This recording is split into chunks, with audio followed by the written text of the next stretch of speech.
So let's now go virtual to thousands of kilometers away and look into the future with futurist Matthew Griffin. Hey, so thank you very much for that warm introduction. So hello everyone. That's it. Hopefully you can see. Okay, Matthew. I'm Kamaro, the MC. The floor is yours. Over to you, Matthew. Excellent. Okay, so thank you very much for that welcoming introduction, and welcome everybody from about 3,000 miles away. That's it. In a much cooler climate, it has to be said. So I'm Matthew Griffin. I'm the CEO and founder of the 311 Institute, the World Futures Forum, and Exponential University. And I look up to 50 years out at the future of emerging technologies, trends, and the impact that they have on society, technology, economics, environment, politics, and of course, businesses and all of the different things that we care about. So in this particular presentation, what I'm going to walk you through is how AI impacts the future of work. Now, I actually am really looking forward to this presentation because ordinarily we talk about how AI impacts a specific line of business, a specific job or task or a specific industry. But actually in this presentation, we're starting fairly high and then we're coming down to the ground. And this is what I'm going to be talking about.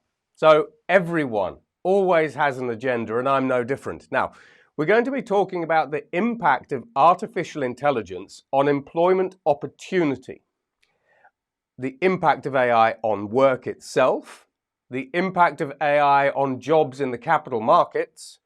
Then we're going to show you a way to anticipate future skills that we will need inevitably as this future that we talk about starts unfurling, and also how we actually thrive in this future rather than keep looking over our shoulder at the boogeyman, basically, or the lion, basically, that keeps trying to chase us out of our jobs. And then we're going to have a brief look at some other bits. Now, when we have a look at the impact of artificial intelligence on employment opportunity, there's quite a lot to actually think about. So what you'll see through this presentation is there are quite a lot of conundrums. There are some bad things that might worry you, but there are good things that shouldn't worry you. But a lot of how you see the future, a lot of how you prepare for the future comes down to your point of view, which is what we're doing here. We're exploring and discovering new points of view, new things, and so on and so forth. And then how you prepare and adapt for it, your mindset.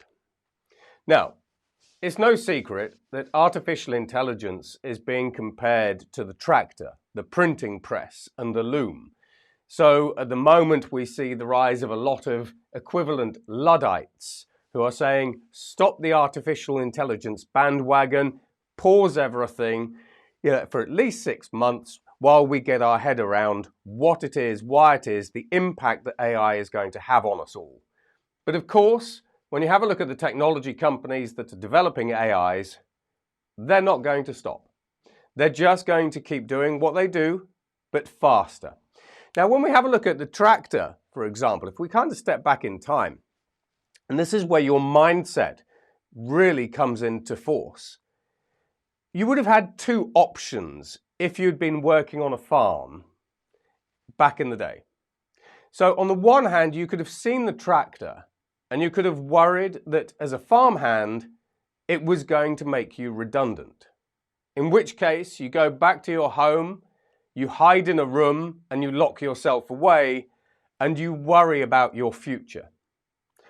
However, when we change our point of view, when we look at this with a different mindset, that tractor also presented those same farm workers with a massive opportunity. So how could you have become the CEO of John Deere?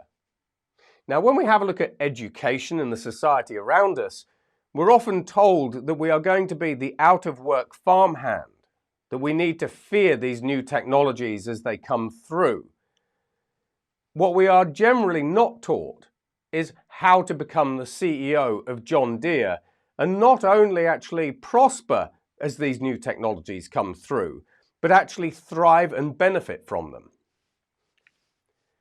Now, as was mentioned a moment ago, when we have a look at lots of different statistics from lots of different organizations, so whether it's University of Oxford, whether it's McKinsey, whether it's even the technology companies creating the AIs themselves, like OpenAI, we are told in no uncertain terms that today we can either partially or fully automate up to 80% of jobs using AI. Now, if I'd stepped back about 5 years ago, this figure would have been about 50% from those same surveys. And today we are indeed seeing quite a lot of job automation coming through thanks to AI. Now, for example, IBM about 3 months ago went on record and said that they intend to replace 15,000 jobs with artificial intelligence. British Telecom, a UK telecom giant, also said they were going to replace tens of thousands of jobs with artificial intelligence. So to a degree, our fears are actually just absolutely justified. So when we have a look at the impact of AI on employability and employment, this obviously makes us all less employable. Because if an artificial intelligence is able to do my job, I'm less employable. Because maybe the company that I would like to work for takes the technology route and sits a robot in my chair, or what would have been my chair, rather than me. But this is just one part of the story. Now, firstly, when we have a look at job displacement from artificial intelligence, it's not equal. If you work in the healthcare sector, the rise of artificial intelligence is actually going to create over 20% more new jobs. Same with science and telcos. Now, if you work in finance, government, transportation and manufacturing, the story is a little bit different.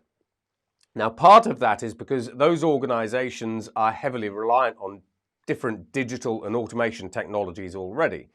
But in finance, it's estimated that we will actually see job displacement by 2030 of around 8%.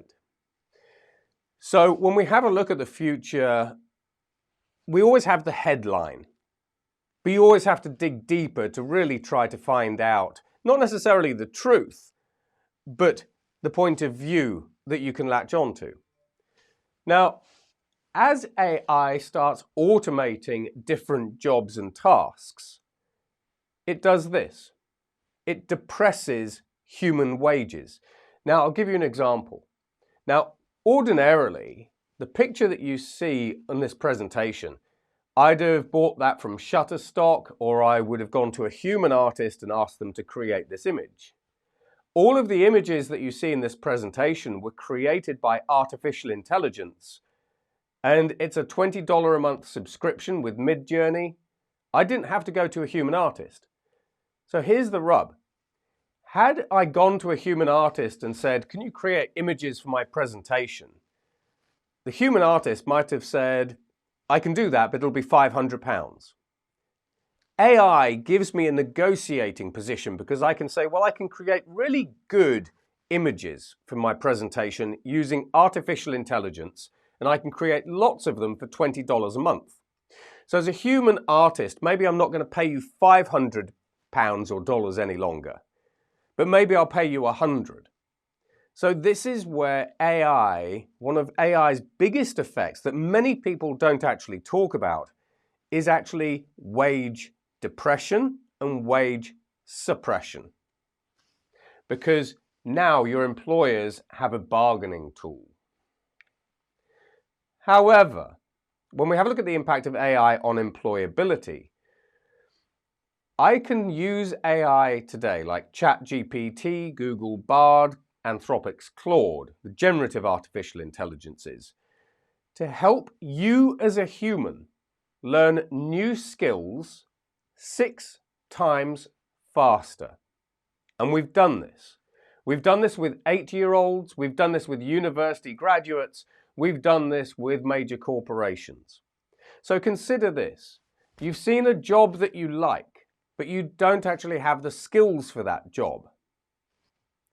Artificial intelligence, for pretty much nothing down per month, 0 cost, can help you learn the skills that you need to become a cybersecurity expert, a data scientist, work in the capital markets. and so on and so forth.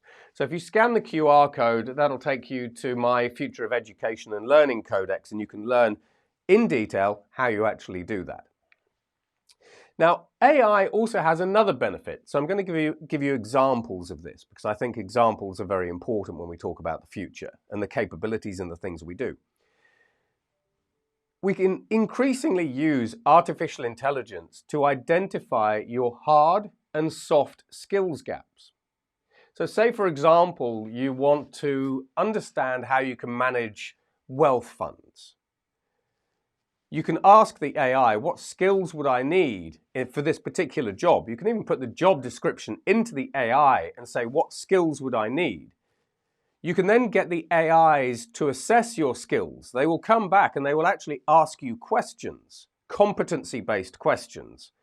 And then once the AI and you have identified the gaps together in your knowledge and your skill sets and your competency, the AI, and this is sort of being done by companies like Coursera, the AI will then do this: create custom training for you.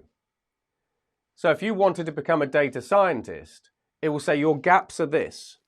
And then you simply ask it to create a training plan or a course that will take you from here to here.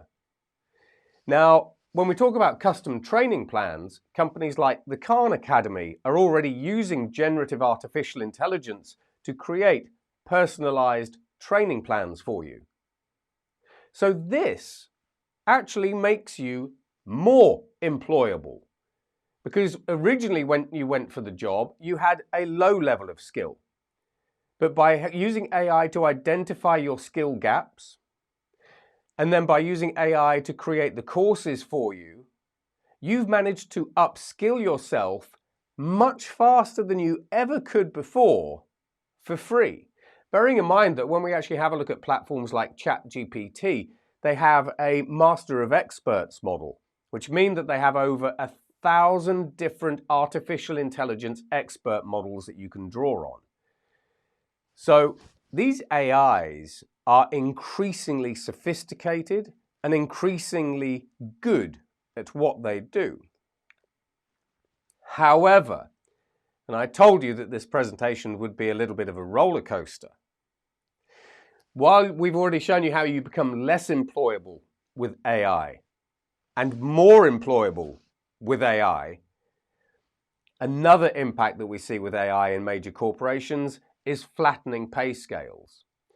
Now, what we mean by this is increasingly we're seeing organizations around the world that are trying to use AI to teach lower levels of staff, so maybe newcomers into the business, how to be the best salespeople or customer service agents that they can be.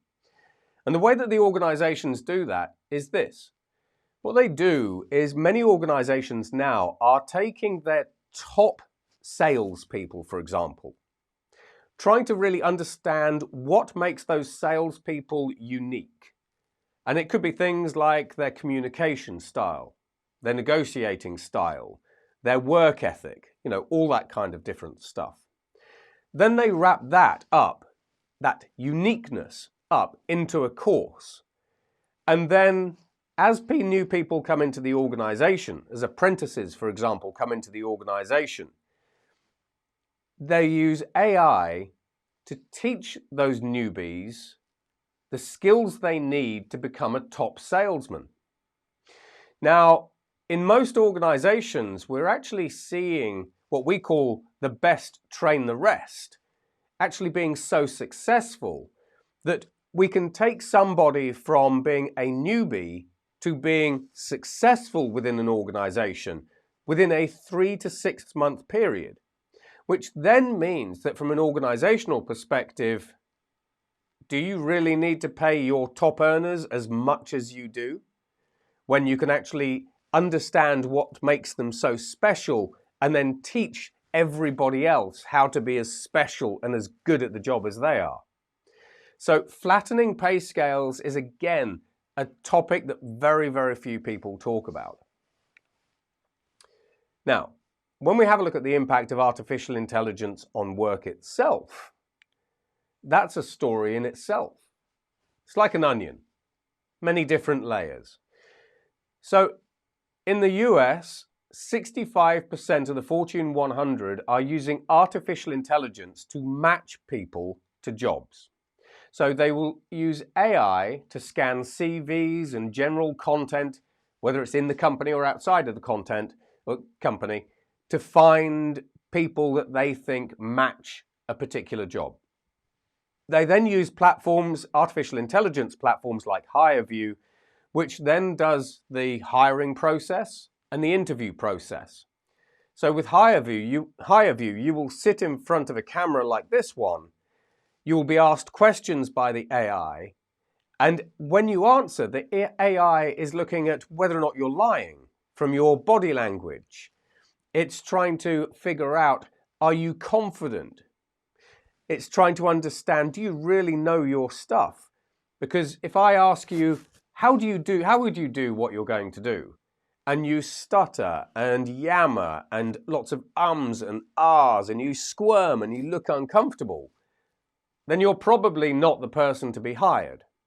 So increasingly, we're being matched, interviewed, and hired automatically by artificial intelligences.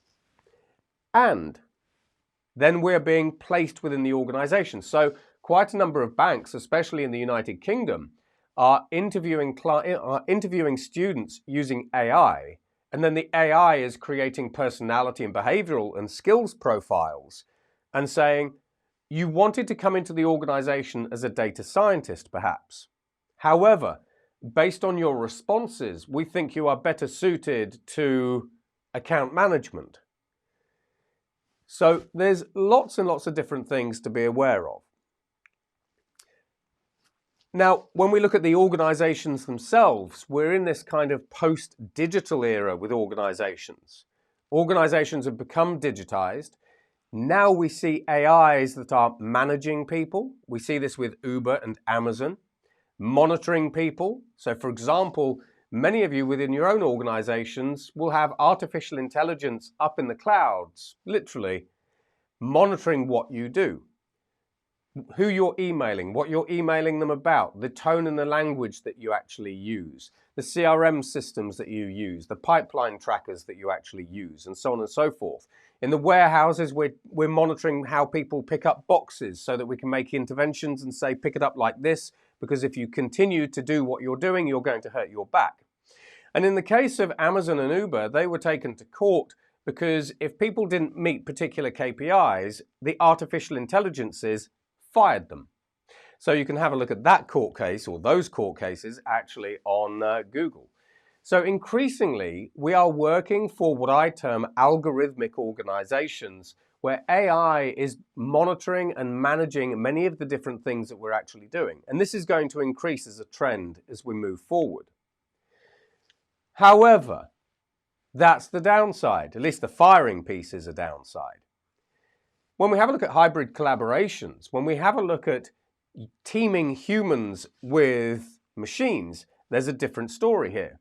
Now, what we've already seen basically is when it comes to coding, for example, when we tag team software developers with artificial intelligence, their productivity improves 62%. Great figure. But that's not the whole story.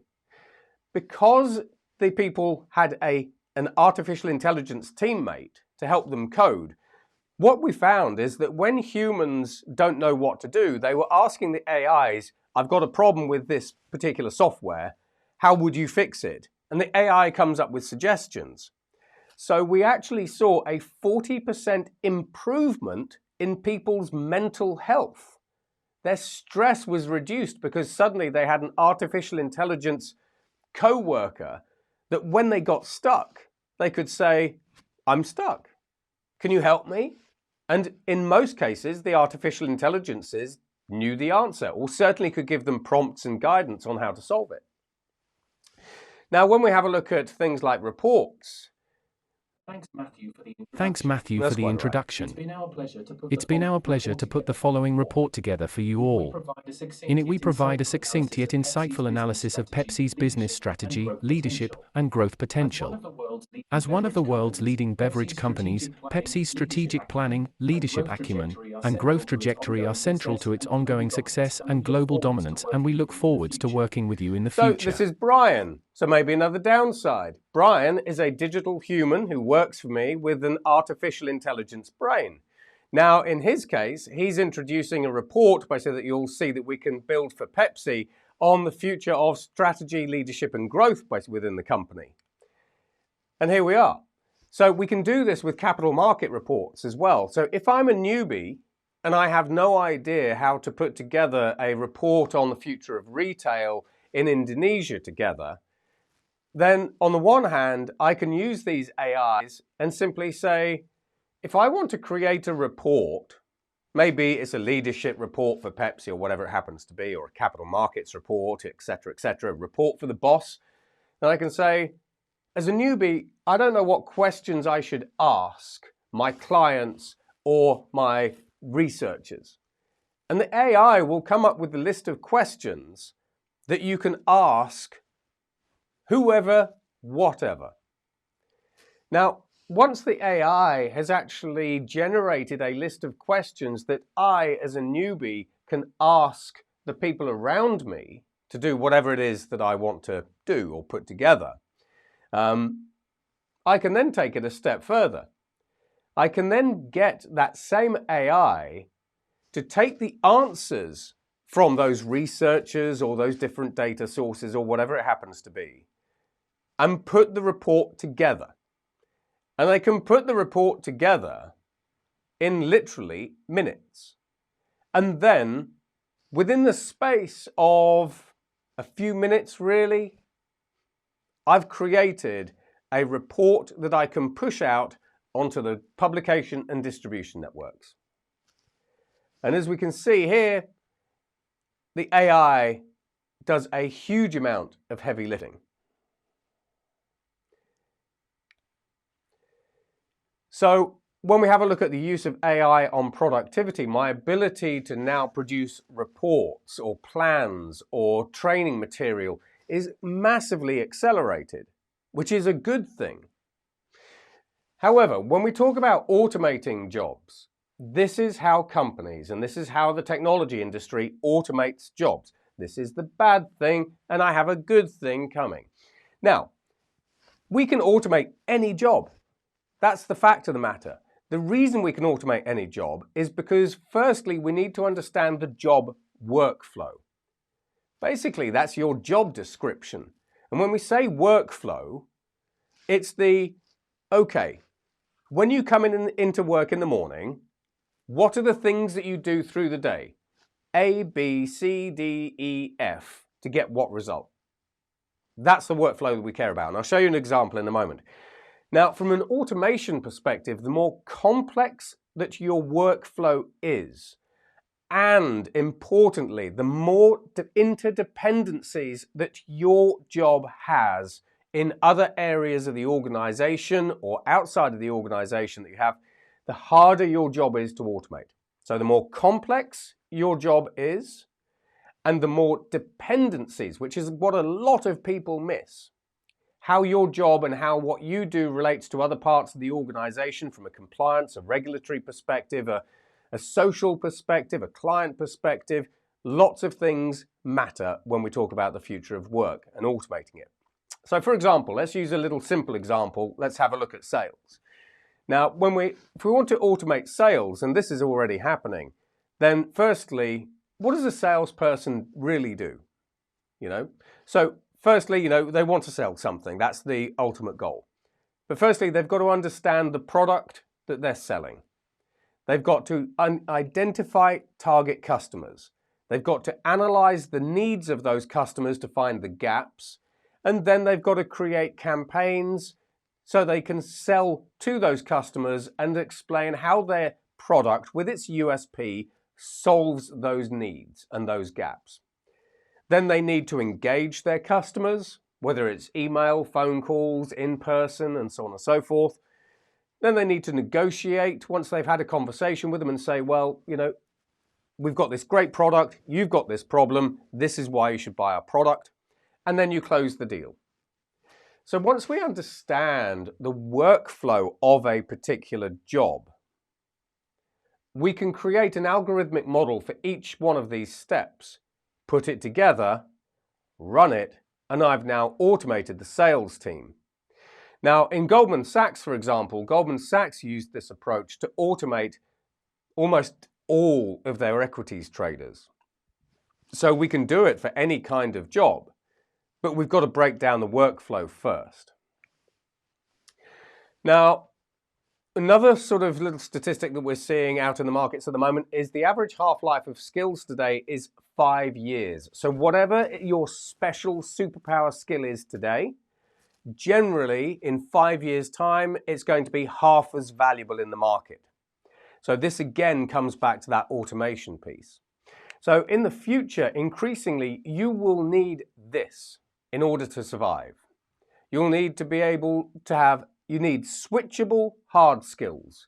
You were in this career, this job, and this thing started being automated. So you need to switch to this job over here, which is less automatable. And we'll show you how we sort of do that in a moment.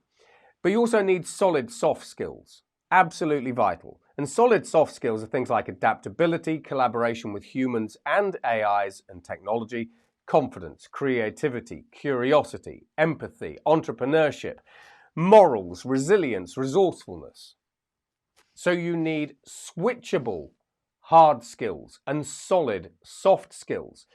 But as technology comes for different jobs and different tasks with increasing speed, as a human, the challenge that you have is you need to be able to adapt and learn at increasing speed. So adaptability, that's your mindset. That's your human uniqueness. And learning at speed, I've just shown you how to 6x how fast you learn. So we have the tools that you need to switch from this career to this career. So while we do have automation as a stalking horse, your mindset matters. However, when we have a look at capital markets, we can automate lots of different jobs already by seeing capital markets. But life is never that straightforward. So firstly, just because we can automate you doesn't mean that we actually should. That's the fact. Basically, when I talk to organizations like AICB or Maybank or whoever it happens to be, we say, just because you can automate something or someone doesn't necessarily mean that you should. So when we have a look at capital markets and wealth funds and everything from a client perspective, but also from a desk perspective, how would you actually even explain your wealth goals to an artificial intelligence? It can't understand. So while we say we can automate you, the practicalities mean that it's incredibly difficult. And that's what saves you. AI has built-in bias. When we have a look at where we would invest our money, most AIs in the investment space actually say don't invest in companies that have been started by women. So there's built-in bias. So when we have a look at wealth and when we have a look at investments, do you really want a highly biased advisor? AIs also cannot manage complex financial situations. If you're someone with a single bank account, yeah, it could manage that probably quite well. But if you're a high net worth individual, it simply cannot get its head around complex financial situations, which means that you're never really going to trust it. It is horrifically bad at reasoning and explaining what it's done, because we don't have explainable artificial intelligence yet. So if an AI says dive into this stock and you say, well, why have you said that? The reasoning is generally flawed and the explainability of its decision making is generally very, very difficult to surface. However, if I said to you, Mohammed, why are you telling me that this is the portfolio or the ETF or the thematic fund for me? You could say, well, it's based on all of this, etc., etc., etc. AI is rubbish at this. AI is absolutely rubbish at abstract and futures thinking. I know because I keep trying to get it to replace me. Go and ask an artificial intelligence what the future of something is, where the opportunities in the future lie, for example, and it will come back with some of the most generic responses that you have ever seen. As an expert in your fields, this is your uniqueness to your organization and your clients. And it also is very bad at joining different thoughts together. It fails without data. We saw that with the quantitative traders. During the pandemic, there was no data, and so the quants failed. It's got no gut instinct. A lot of people in the investment world that I talk to, when you say, well, why did you advise this? They go, I just had a gut feeling. And it pays off. AI has no gut feeling. So your clients would be missing your gut feeling, which is generally based on experiences, your conversations with people, the way that people have behaved and acted with you in the past. It also has absolutely no fiduciary responsibility to your clients, or its clients if we've automated things. So if I'm a client and I'm investing using a robo-advisor, for example, it's got no fiduciary responsibility because the regulators are nowhere near that. Which then means it has no responsibility for failure. So I invested $500 million basically in a particular fund, and that fund lost me all my money. Do you think the artificial intelligence is going to take responsibility? No. When we talk about liability, this is where organizations will then go after the company that was running the artificial intelligence. And then they start ripping it apart and say, did it advise me incorrectly to go into that fund because it was biased or it lacked data or whatever it happens to be? These are the devils in the detail that mean it is incredibly difficult to really automate the different parts of the organizations you work for. It's got no discretion. It's got no privacy. We've seen that with ChatGPT, where Samsung put in huge amounts of data into ChatGPT. They put in their sensitive data and it spat it out to other people. So if you're using public large language models or even private large language models, unless they have been built with discretion and privacy in mind, do you want all of your data everywhere? And from a client perspective, I don't want my data out in the ether for everybody else who knows how to use a large language model to sift through and peek at. The AI fundamentally doesn't care when things go wrong. You lost your $500 million, human. Don't care. Okay? It's got no emotional support. When we have a look at clients basically in the capital market space, there are lots of high net worth and ultra high net worth individuals that I talk to that really need that emotional support, that counseling and everything else. That again is your USP.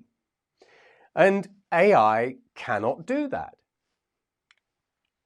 So while we talk about the ability to automate different parts of different human jobs or different jobs within companies, as you've seen already, it is not that straightforward at all. Now, when we have a look at anticipating future jobs and future skills, there's kind of a couple of things that we can do. So the first thing that you can do is just add technology in front of the job description. So that is where, for example, we go from being an auditor to being an artificial intelligence auditor. So someone who audits AIs. That's a new job. Blockchain developer is a new job. Metaverse designer. World builder. That's a new job. Quantum data scientist. We'll need many more of these in about the next 3 to 5 years. And companies aren't really preparing there either.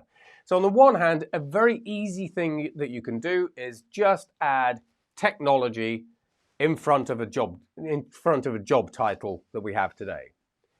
6G designer, 6G engineer, etc., etc.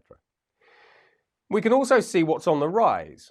So for example, when we have a look at platforms like edX, Coursera, when we have a look at job adverts around the place, we can see that there is an increasing number of job adverts for AI ethicists, people who are trying to develop ethical AI, generative data checkers, because generative artificial intelligence makes up a lot of rubbish information, which is why on my data scale for the 311 Institute, generative AI is the last place that we go to find and surface stats and information. So, generative data checker, someone who checks the data that the artificial intelligence is spewing out. So we can see these jobs on the rise. So, two methods: add technology and have a look at the job descriptions and job titles that are emerging. However, from an organizational perspective, we've got a more robust kind of framework that we can actually use. Now, the first thing that we do from an organizational perspective is we establish briefings and we run scenarios. So we have briefings a little bit like this one, where we get a point of view, we take in data, we try to understand what is going on in the world.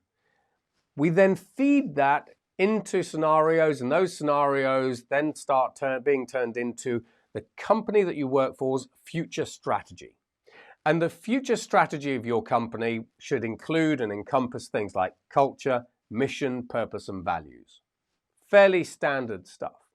But it's the briefings that are the important piece. That's your discovery, that's your exploration, that's your point of view. That's where you find and discover new things. Once we've got our company strategy, we then step through it all. So what are the target markets that our future company wants to move into or go after? And once we've identified those markets, what's our future operating model? Once we establish our future operating model, is our operating model existing or is it new? What's the gap? How do we change? Do we need new structures and do we need new systems and tools and technologies? That's a gap analysis. So you can see this isn't rocket science yet. Once we've identified the target markets and the future operating model of the company, we then have line of business 1, line of business 2. Maybe we're going after the crypto markets, for example, or the decentralized finance markets, and we're trying to find alpha in those different markets. So when we have a look at line of business 1, what has line of business 1 got to do? When I put people into that team, what are the tasks that they've got to do to identify opportunity in the decentralized finance market? What are their goals and what are their targets? Straightforward stuff so far, but it does require information, it does require discussion and that exploration piece. And then once we've found basically the tasks to be done, that's your job. That's the role. So now that we understand the tasks to be done, we can start creating job titles. And once we have job titles, we can understand what the required competencies are. What are the hard skills that we need to identify opportunities in the DeFi market? What are the soft skills that we actually need in order to be able to go and maximize those opportunities? Are these hard and soft skills new or are they existing? If they're new, then what are they? And then can we automate this or not? And then once we understand what new hard or soft skills our sales teams and our teams need to go after these new markets, to achieve whatever it is the company has set out, that's our learning and development program. And that, my friends, is the end. So hopefully what I've managed to demonstrate is that the future is not this linear line. It is not easy to divide the future into it is good, it is bad.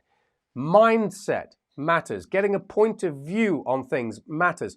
You do need to be adaptable. You do need to be able to learn at speed. And the organizations you work for need to be able to support you in that. But when it comes to building future company visions, that comes down to the companies you're working for being able to identify future opportunities and future markets and then breaking all of that down. So yes, there will be change. Yes, some of it will be hard. Your mindset, though, absolutely matters. But you have a lot more in your own hands than out of your hands. How you grasp the future is ultimately down to you. So thank you very much for listening, and it's been my pleasure to present from you all 3,000 miles away. Take care. Thank you so much, Matthew. I know it's not the end. We'll see you again soon. You will. Bye. Take care. Ta-da. Goodbye. 3